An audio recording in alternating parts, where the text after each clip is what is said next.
Good morning दोस्तों, मैं आपका दोस्त बीएल आपके अपने YouTube channel all in one with BL पर आपका स्वागत करता हूं। दोस्तों, मैं फिर से हाजिर हूं मध्यकालीन भारत के इतिहास का एक और इम्पोर्टेंट टॉपिक लेकर के। तो आज का हमारा टॉपिक है दिल्ली सल्तनत के अंदर जो खिलजी वंश ने शासन किया था, उसके बारे में हम आज जानेंगे। दोस्तों, हमने इसके प्रथम भाग में अरबों की सिंध पर विजय और दिल्ली सल्तनत का गुलाम वंश पढ़ा था, और आज भाग 2 है। भाग 2 में हम खिलजी वंश के बारे में जानेंगे। तो दोस्तों, बने रहिए मेरे साथ। आज के टॉपिक दिल्ली सल्तनत के खिलजी वंश पर देख लेते हैं आज की मोटिवेशनल लाइन। मेहनत और लक्ष्य के बारे में। मेहनत और समर्पण से ही आप अपने लक्ष्य को पा सकते हैं। अपने लक्ष्य को अपनी प्रेरणा बनाएं और मेहनत करें। सपनों को साकार करने के लिए लगातार प्रयास करना आवश्यक है।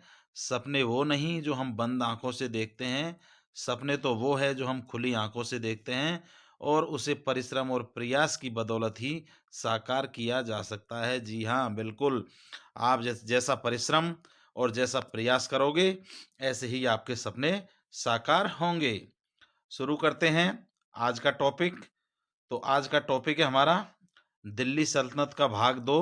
भाग नंबर 1 में हमने दिल्ली सल्तनत के एक वंश के बारे में देखा था, और अब दूसरा वंश है खिलजी वंश। पहला वंश हमने गुलाम वंश पढ़ा था, अब खिलजी वंश के बारे में देख लेते हैं। जो खिलजी वंश है वो 1290 से लेकर के 1320 ईस्वी तक रहा था, और इसका जो खिलजी है वो मूलतः खिलजी तुर्क थे। वो तुर्किस्तान से आए हुए थे, परंतु अफगानिस्तान में दीर्घ काल तक रहने के कारण उन्होंने उस देश के रीति रिवाजों को अपना लिया था। मतलब ये तुर्क थे, लेकिन अफगानिस्तान में बहुत लंबे समय तक रहे और वहाँ के रीति रिवाजों को इन्होंने अपना लिया था। जलालुद्दीन फिरोज खिलजी 1290 से 1296 ईस्वी तक शासक रहा, और इन्होंने क्या किया, गुलाम वंश के जो शासक थे उनको समाप्त करके 13 जून 1290 ईस्वी को खिलजी वंश की स्थापना की थी। तो जलालुद्दीन फिरोज खिलजी ने खिलजी वंश की स्थापना की थी, और वो की थी गुलाम वंश के जो शासक थे, अंतिम शासक, उनको समाप्त करके और खिलजी वंश की स्थापना की थी। उसमें एक शासक हुआ था अलाउद्दीन खिलजी, जो 20 जुलाई सॉरी अलाउद्दीन खिलजी जो 1290 से 1316 ईस्वी तक शासक रहा, और इसने अपने चाचा और ससुर, चाचा भी लगता था और ससुर भी था क्योंकि इनकी बीवी उनके चाचा की ही लड़की थी, तो अपने ससुर जलालुद्दीन खिलजी को ये कड़ा नाम की जगह जो इलाहाबाद में है, वहां पर 20 जुलाई 1296 ईस्वी में उसकी हत्या कर और सुल्तान बन गया था। और इसके जो अलाउद्दीन खिलजी के बचपन का जो नाम था वो था अली गुरसप था। अली गुरसप इनका बचपन का नाम था। अलाउद्दीन का राज्याभिषेक दिल्ली में बलबन के लाल महल में हुआ था। जो गुलाम वंश के राजा हुए थे बलबन, उन्होंने एक महल का निर्माण करवाया था, उसका नाम लाल महल था।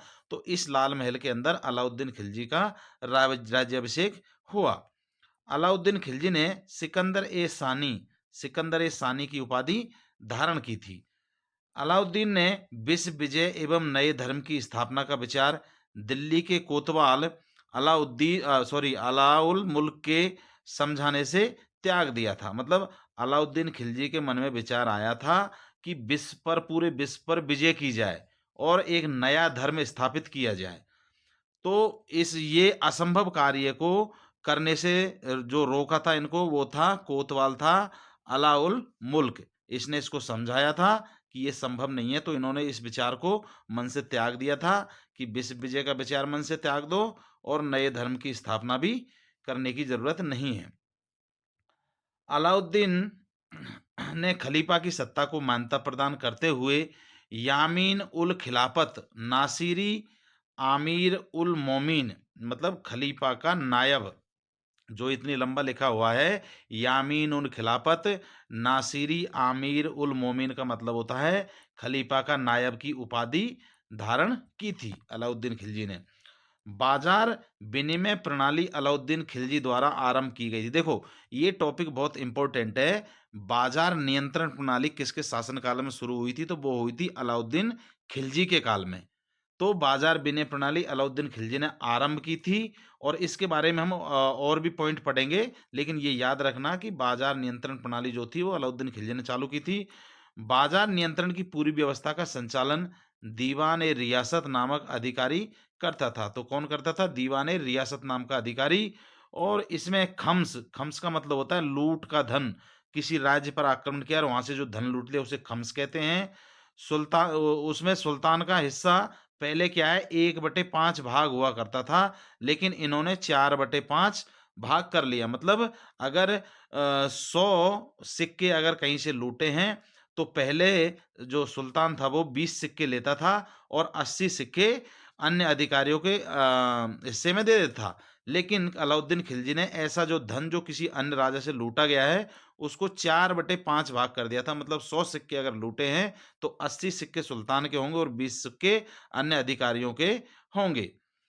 अलाउद्दीन खिलजी की विजय अभियान देख लेते हैं कि इसने कौन-कौन से राजाओं पर और किस-किस राज्य पर विजय प्राप्त की थी। तो उत्तर भारत की जो इसकी विजय थी, वो थी पहली गुजरात विजय। इसने गुजरात विजय 1298 में की थी और कृष्णदेव बघेला को इसने हराया था। तो 1298 ईस्वी में कृष्णदेव बघेला को हराया था अलाउद्दीन खिलजी ने, जिसे गुजरात विजय के नाम से जाना जाता है। दूसरी विजय थी इसकी रणथंबोर विजय, जो 1301 ईस्वी में हम्बीर देव चौहान को हराया था। मतलब हम्बीर देव चौहान, हम्बीर राजा हम्बीर था, तो उसको धोखे से इसने हराया था। और आपने कभी अगर रणथंबोर के दुर्ग में अगर कहीं गए हैं तो हम्बीर देव के कटे हुए सर की एक प्रतिमा बनी हुई है। ये उसी युद्ध का, मतलब उसी वक्त का ये प्रतिमा, ऐसा कहा जाता है कि उसी वक्त से ये लगाई गई थी। चित्तौड़गढ़ विजय 1302 ईस्वी में की थी, जो राणा रतन सिंह को इसने हराया था। राणा रतन सिंह को भी इसने धोखे से हराया था।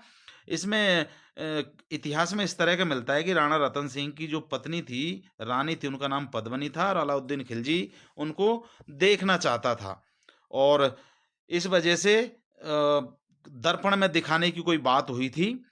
तो उसके बाद में ये दर्पण में देखने के पश्चात में जब इनको छोड़ने के लिए गेट पर आया था राणा रतन सिंह, तो धोखे से राणा रतन सिंह को बंदी बना लिया था और इन्हें बंदी बना करके दिल्ली ले गया था अलाउद्दीन खिलजी। तो उस समय इनके सेनापति हुआ करते गोरा और बादल, उन्होंने बहुत ही वीरता का परिचय दे करके और इनको दिल्ली से मुक्त करवाया था। इस तरह की कहानियां या इस तरह की जो बातें हैं वो इतिहास में मिलती है। तो चित्तौड़गढ़ पे जो विजय की थी वो 1302 में की थी और राणा रतन सिंह को यहाँ पर हराया था।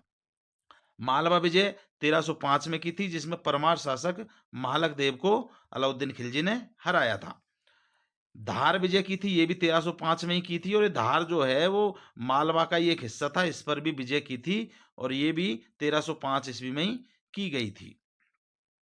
सिवाना विजय, सिवान का दुर्ग पर इसने विजय की और ये की थी 1308 में, जिसमें शीतल देव वहां के राजा थे, उनको हराया था।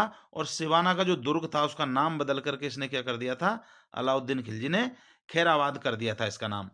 और उसके पश्चात जालौर पर विजय की, जो 1311 ईस्वी में की और ये राव कानड़ देव को यहाँ पर इन्होंने हराया था। किसको? राव कानड़ देव को जालौर विजय में 1311 ईस्वी में। ये उत्तर भारत की विजय थी और इसने कुछ विजय दक्षिण भारत में भी की थी। तो दक्षिण भारत में जो विजय की थी वो थी देवगिरी की विजय और ये 1296 से 1308 तक, मतलब ये युद्ध लंबा चला था। 1296 में हारे, फिर दोबारा युद्ध हुआ, फिर 1308 में, फिर मतलब 1296 से लेके 1308 तक ये युद्ध चला था। कई बार देवगिरी के राजा हारे, कभी कई बार अलाउद्दीन हारा, इस तरह से चलता चलता युद्ध लंबा चला था। तो इसमें जो लास्ट में हराया था वो रामचंद्र देव राव को हराया था देवगिरी की विजय में। फिर इसने बारंगल पर विजय की थी अलाउद्दीन खिलजी ने, जो 1310 ईस्वी में की थी और यहाँ पर प्रताप रुद्र द्वितीय को इन्होंने हराया था। मालावार विजय हुई थी, वो भी 1310 में हुई थी और वीर बल्लाल तृतीय को यहाँ पर युद्ध हुआ था और इसमें वीर बल्लाल तृतीय के वो हार का सामना करना पड़ा था। अलाउद्दीन खिलजी ने जमात खाना मस्जिद, जमात खाना मस्जिद, अलाई दरवाजा, सीरी का किला, हजार खम्ब महल या हजार सुतून का निर्माण करवाया था। मतलब ये जो इमारतें बनवाई थी तो उसमें जमात खाना मस्जिद थी, एक अलाई दरवाजा था, सीरी का किला था और हजार खंबे का महल था, जिसे हजार सुतून का सुतून भी कहा जाता है। अलाउद्दीन द्वारा नियुक्त परवाना नबीस नामक नियुक्त परवाना नमीस नामक अधिकारी वस्तुओं का परमिट जारी करता था। मतलब इनके शासनकाल में वस्तुओं का जो परमिट बनाता था उस अधिकारी को परवाना नवीस कहा जाता था।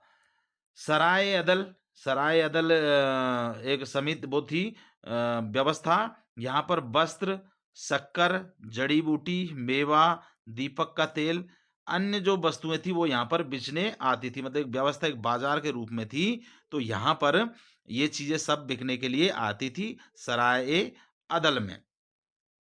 अलाउद्दीन खिलजी की जो आर्थिक नीति है उसकी जो जानकारी हमें वो मिलती है। जियाउद्दीन बर्नी ने एक ग्रंथ लिखा, तारीख फिरोज शाह लिखा ग्रंथ उसमें मिलती है। तो जियाउद्दीन बर्नी ने जो तारीख फिरोज शाह ग्रंथ लिखा उसमें अलाउद्दीन खिलजी की आर्थिक नीतियों की जानकारी मिलती है। खजाइन उल फतू जो अमीर खुसरो ने लिखी है, एक पुस्तक का नाम है, अमीर खुसरो की लिखी हुई है। देखो इसमें भी 2-3 पुस्तक है, जियाउद्दीन बर्नी की होगी तारीख फिरोज शाह और खजाइल उल फतू की होगी अमीर खुसरो। ये खजाइल उल फतू अमीर खुसरो ने लिखी। और रेहला लिखा था इब्न बतूता एवं फतू उस सलातीन। इब्न बतूता ने लिखी और फतू उस सलातीन इसामीन द्वारा लिखी गई थी। इनकी ये कृति है। मूल्य नियंत्रण को सफल बनाने में मुहतसिब एवं नजीर की महत्वपूर्ण भूमिका थी। मतलब उस टाइम पे ये पद हुआ करते थे, मुहतसिब और नजीर, जो बाजार नियंत्रण प्रणाली थी अलाउद्दीन खिलजी की, उसमें महत्वपूर्ण भूमिका इन पदों की हुआ करती थी। राजस्व सुधारों के अंतर्गत अलाउद्दीन ने सर्वप्रथम मिल्क, इनाम एवं वक्फ के अंतर्गत दी गई जो भूमि थी उसको वापस लेकर के खालसा भूमि में बदल दिया था। मतलब भूमि का सुधार किया था इन्होंने। तो पहले जो मिल्क, इनाम या वक्फ मतलब किसी को दान में देना, भूमि दान में दी गई थी, उसको वापस ले ली और वापस खालसा भूमि मतलब सरकारी भूमि, राज की भूमि में उसको बदल दिया था। इसके अतिरिक्त अलाउद्दीन खिलजी ने क्या है, कई नए कर लगाए थे। तो नए कर में जैसे चराई कर में जो जानवरों को जहां पर चराया जाता था उस पर भी अलाउद्दीन खिलजी कर लेता था। दुधारू पशुओं पर कर लेता था, मतलब दूध देने वाले जो जानवर होते थे उन पर भी अलाउद्दीन खिलजी कर लेता था। एक होता था घरी कर, जो घर बनाए या झोपड़ी बनाई थी उसके लिए जो जगह दी जाती थी उस पर भी अलाउद्दीन खिलजी कर लेता था। अलाउद्दीन ने राजस्व व्यवस्था में भ्रष्टाचार एवं लूट को खत्म करने के लिए एक नया विभाग बनाया था और वो विभाग था दीवानी ए मुस्त खराज। एक विभाग बनाया था जिससे भ्रष्टाचार और लूट को खत्म किया जा सके। कुतुबुद्दीन मुबारक खिलजी 1316 ईस्वी में दिल्ली के सिंहासन पर फिर बैठा था। इनके बाद में अमीर खुसरो, ये सल्तनत काल में एक कवि हुआ करता था और अमीर खुसरो का जो जन्म था वो उत्तर प्रदेश के बदायूं में 1253 ईस्वी में हुआ था। और ये बलबन से लेकर के, मतलब गुलाम वंश का जो बलबन था उससे लेकर के मोहम्मद बिन तुगलक तक, मतलब दिल्ली के सुल्तान जो रहे थे लगभग 8 सुल्तानों के दरबार में ये अमीर खुसरो रहा था। और इस अमीर खुसरो का जो उपनाम था वो तूतीय हिंद, मतलब भारत का तोता।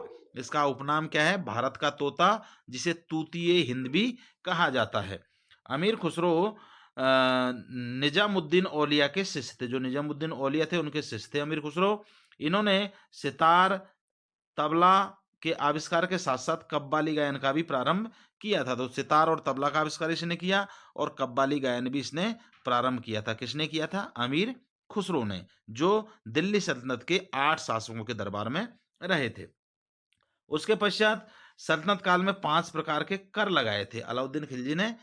मतलब जो ये दिल्ली सल्तनत थी इसमें 5 तरह के कर लगाए थे। तो उस्र एक कर था, उस्र जो मुसलमानों से भूमि कर लिया जाता था। ये उस्र का जो कर था वो मुसलमानों से भूमि का कर लिया जाता था। एक था खैराज, और खैराज गैर मुसलमानों से भूमि कर लिया जाता, मतलब मुसलमानों का, हिंदू या सिख ईसाई जो भी और धर्म को मानने वाले थे उनसे खैराज लिया जाता था भूमि कर के रूप में। एक था खम्स, जो लूट, खानों एवं भूमि में गड़े हुए खजाने से प्राप्त धन था। मतलब लूट, या खम्स में क्या आता था? लूट, जैसे किसी राजा से धन लूटा या खानों में कोई धन निकला या भूमि में गड़ा हुआ कोई धन मिल गया, उससे भी ये कर लेते थे। एक था ज़कात, जो मुसलमानों का धार्मिक कर था, मतलब धार्मिक तीर्थ स्थलों पर जाने के लिए मुसलमानों को उस टाइम पे ज़कात कर देना पड़ता था। और जजिया कर गैर मुसलमान, मतलब अन्य जो धर्म को मानने वाले थे, उनको जजिया कर अपने तीर्थ स्थानों पर जाते वक़्त देना पड़ता था। अब आगे देखते हैं, अलाउद्दीन खिलजी का जो मंत्री परिषद था उसमें कुछ विशेष पद थे। कौन-कौन से पद थे? तो दीवान ए बिजारत जो इनका वज़ीर होता था, वज़ीर मतलब प्रमुख एक मंत्री होता था, जो शासन व्यवस्था को चलाने में इनकी सहायता करता था और इनको सलाह भी देता था। वज़ीर बहुत महत्वपूर्ण पद होता था, जिसे दीवान ए बिजारत बोलते थे। एक पद होता था दीवान-ए-इंसा, जो शाही आदेशों का पालन करवाता था। मतलब ये जैसे सुल्तान ने आदेश दिया, उसको पूरे सल्तनत में पालन करवाने का काम दीवान-ए-इंसा का होता था। एक दीवान-ए-आरिज था, जो पूर्ण सेना का मंत्री था, मतलब सैन्य मंत्री था, कि सेना इनके अंतर्गत रहती थी। दीवान-ए-आरिज। रिसालत था एक पद, दीवान-ए-रिसालत, जो विदेश विभाग मतलब अन्य दूसरी सल्तनतें, दूसरे राजाओं के साथ में कैसा व्यवहार रखना है, किससे युद्ध करना है, किससे मैत्री करनी है, ये सारी चीज़ों की जानकारी रखता था आपका दीवान-ए-रिसातल। इसके अलावा अलाउद्दीन खिलजी द्वारा बाजार नियंत्रण, मैंने बताया ना आपको कि बाजार नियंत्रण प्रणाली अलाउद्दीन खिलजी ने शुरू की थी। तो बाजार नियंत्रण प्रणाली में कुछ अधिकारियों को नियुक्त किया था, जिनसे मतलब बाजार का काम अच्छी तरह से चले। तो उसमें एक पद था सहाना ए मंडी ये बाजार का अधीक्षक हुआ करता था, मतलब संपूर्ण बाजार का ये अधीक्षक था, संपूर्ण बाजार इसी के अंतर्गत हुआ करता था। इसके अलावा दीवान-ए-रियासत, दीवान-ए-रियासत ये बाज़ार पर नियंत्रण रखता था। बाज़ार पर नियंत्रण रखने का मतलब कि जो रेट है वो सही चल रही है, कोई ऊपर-नीचे रेट नहीं कर रहा है, या फिर कोई किसी को किसी से ज़्यादा धन लेकर के कोई कम सामान दे रहा है। इस तरह का जो बाज़ार नियंत्रण था, वो दीवान-ए-रियासत के पास हुआ करता था। एक सराय-अदल या न्यास का स्थान मतलब जैसे कपड़ा हो गया, आप सॉरी कपास हो गया, कपड़ा हो गया, शक्कर हो गया, मेवा, तेल आदि ये चीज़ बाज़ार में आते थे। मतलब जो सराय अदल था वो मतलब एक बाज़ार था, इस तरह से लगा लीजिए। एक बाज़ार ऐसा बनाया था जहाँ पर ये सारी चीज़ें आती थी। बरीद-ए-मंडी मतलब बाज़ार का निरीक्षक मतलब निरीक्षण करता था, ये घूम-घूम के देखता रहता था बाज़ार में कि सब कुछ ठीक-ठाक चल रहा है। और एक मुन्हयान जो गुप्तचर होता था, कि कोई भी गड़बड़ी करता था तो वो उसको सुनता और सुन कर के तुरंत जाकर के सुल्तान की नॉलेज में डालता था। तो ये बाज़ार नियंत्रण प्रणाली के अंतर्गत ये 5 पद बनाए गए थे अलाउद्दीन खिलजी द्वारा। तो इनको ज़रूर याद रखना है, क्योंकि बाजार नियंत्रण प्रणाली बहुत इंपॉर्टेंट टॉपिक है और ये अलाउद्दीन खिलजी ने शुरू की थी, और इसमें ये कुछ पद थे जो आपको अभी मैंने बताए थे। तो दोस्तों, ये था दिल्ली सल्तनत के खिलजी वंश, और खिलजी वंश में हमने अलाउद्दीन खिलजी ने क्या-क्या और उसमें कौन-कौन से शासक हुए थे, उनके बारे में जाना। इंपॉर्टेंट टॉपिक है, याद रखना। दोस्तों, अब मुझे दीजिए इजाज़त। उससे पहले अपने चैनल को सब्सक्राइब कर लीजिए, वीडियो को लाइक कर दीजिए और दोस्तों के साथ शेयर ज़रूर कर लीजिए। अब मिलता हूँ मैं एक दिल्ली सल्तनत के एक और वंश या एक और टॉपिक के साथ में। तब तक के लिए नमस्कार, धन्यवाद।